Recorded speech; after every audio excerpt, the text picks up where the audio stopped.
time to head out for a weekend trip. I'm heading to Rotorua, which is about 2.5 hours southeast of here. Rotorua is kind of a tourist hotspot. It's one of those places you really should go when you come to New Zealand. In fact, Rotorua has consistently been the top 5 tourist destinations in New Zealand for years. And it's not surprising, with numerous activities for everyone. There's a lot of cultural stuff that goes on there. There's shows that you can go to, as well as a lot of outdoor activities. But this is exactly why I've been avoiding Rotorua.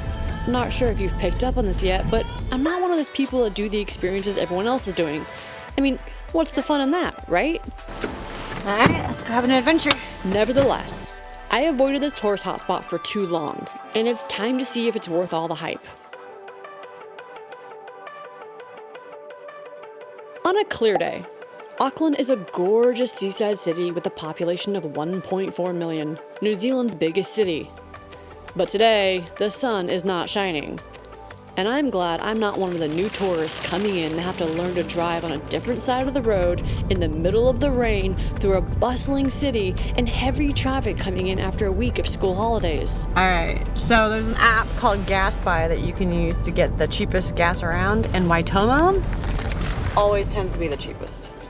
No, for me, I'm headed south on the One, or what they call locally, the Southern Motorway, which will take me out of the city and into the beautiful New Zealand countryside. That's why we come to New Zealand, right?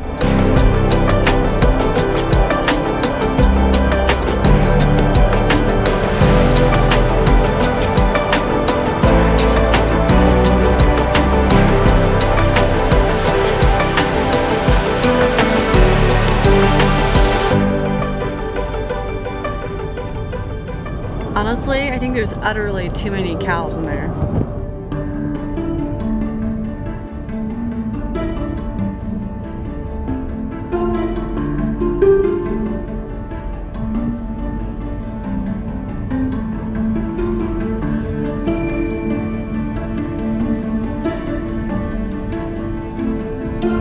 Before we head to our campsite, we're gonna go see some waterfalls, cascading waterfalls, and it's really cool because it's up in these winding mountains. And when I first moved to New Zealand, I remember thinking how close you could get to the side of the road and how thin the roads were. But there's not really anyone up here, so it's not really a big deal. But the sides of the roads are really close. All right, so when you get to the place where you park your cars, it's not this place over here. So you actually have to go over this way. It's secret Cascades, okay? So don't tell everyone. Yeah, you would never find this otherwise. Apparently, you're going right there. So you can see all of the stuff behind me. If you're in the right place, this is what you should see. But this is the start of the walk. Te Ohiki?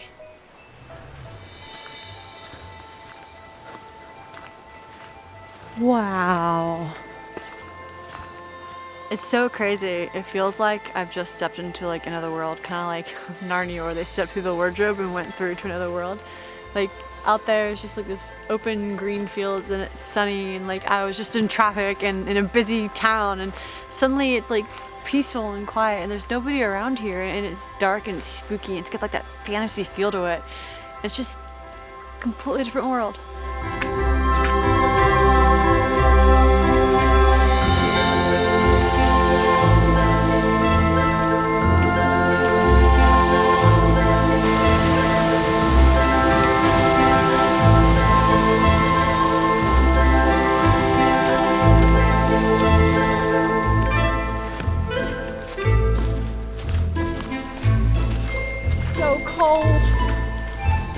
It's amazing to me how once you get into forests like this, the temperature just drops so much. It is so cold in here.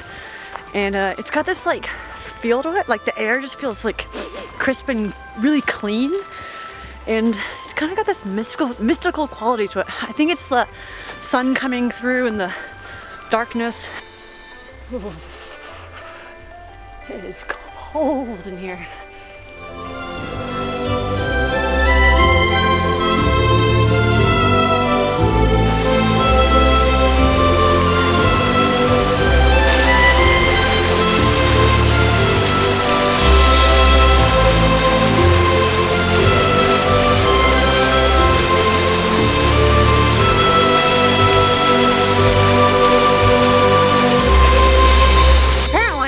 smaller one. There's a bigger one to come. So let's go.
Time to head back to the campsite, and apparently there's some hot pools there, so this should be fun. So we have elections coming up soon, and there's election signs the entire way along the road, and it's super interesting. As a resident of New Zealand, I can vote, which as an American is completely crazy because you can only vote if you're a citizen, so yay!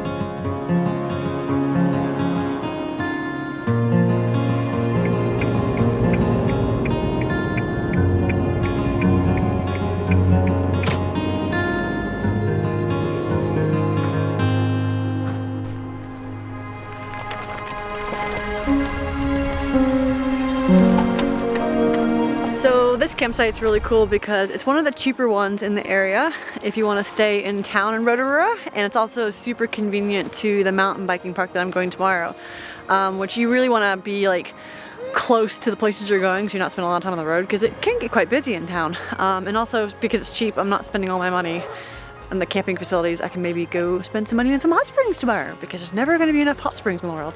Also, there's little tiny puka koas everywhere, which are quite really beautiful birds here in New Zealand. So yeah, it's a nice place.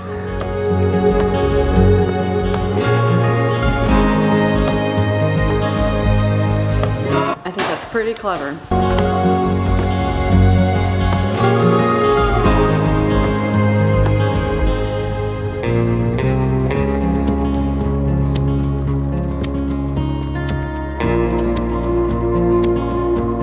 This place would be great if you had kids.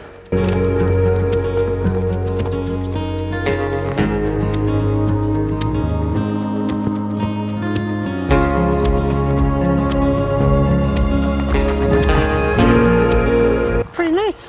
I like it.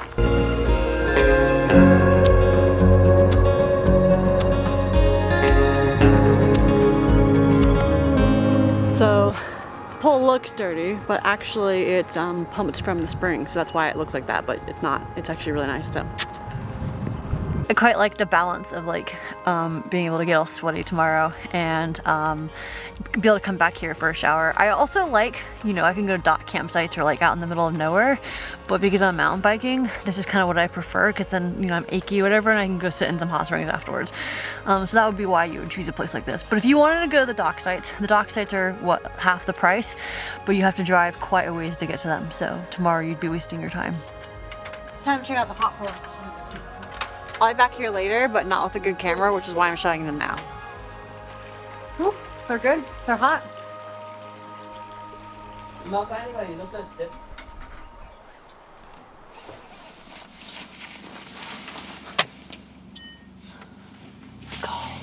Of course, the benefit to camping in the winter is that this place is not as busy.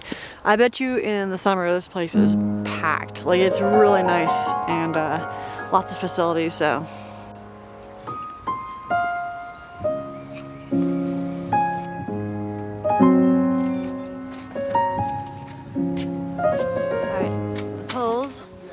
Open at 10. It's not super warm in here, if I'm totally honest. It was at first. When I first got in, my toes were tingling and my fingers were tingling, but now it's getting a little colder, and I need a hat. It might be different in better weather, but right now it's freaking cold. So. That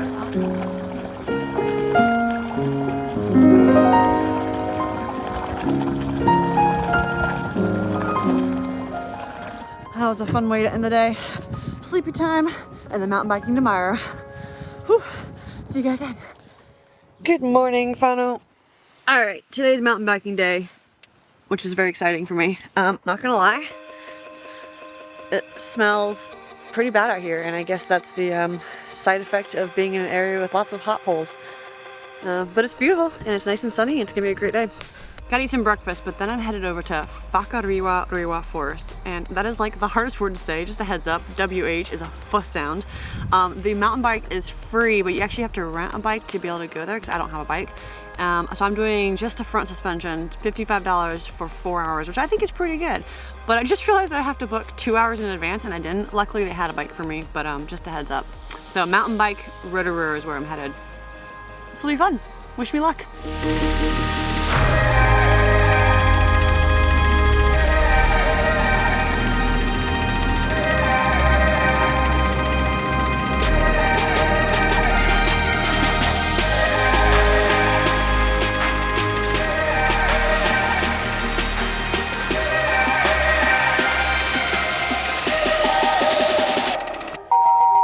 Not gonna lie, I'm a little nervous. I hope I don't fall off my bike. I've fallen off the rock climbing wall. I'm a rock climber as well. Fallen off the rock climbing wall several times lately. I just feel like I have no idea what I'm doing here. And a little nervous, but this will be fun. It's always good to try something new. I think my biggest worry is falling off the bike, but I've gone mountain biking once before, or twice before, and I didn't fall off, so I should be fine. Because I'm feeling a bit coy here, we're gonna do an easy trek. I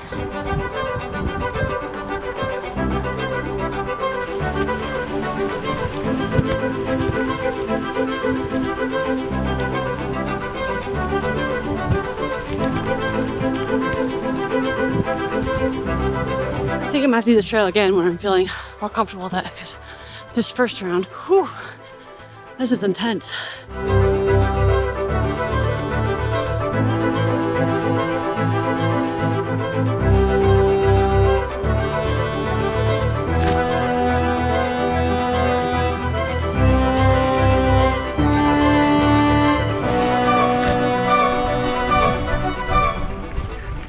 We started here, now we're here, and we followed the green one. 5.5K. I feel it. We did grade 2.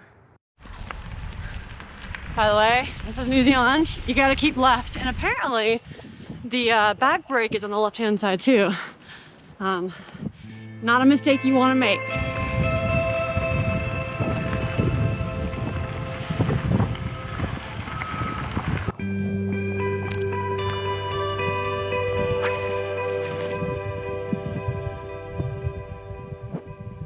My first thought was that this looks really sad with all of the trees cut down. But apparently they process everything here right in the forest, which means that I guess they don't have to go as far, which is kind of cool. And their plant is processed or powered off of biomass. So yeah, I don't know, you guys know my area. My instant reaction is always to say, what the hell? But sounds like they're doing some good stuff over here, so might look ugly, but it's not so bad. It's cool. You can already see that they're trying to replant, and that's awesome.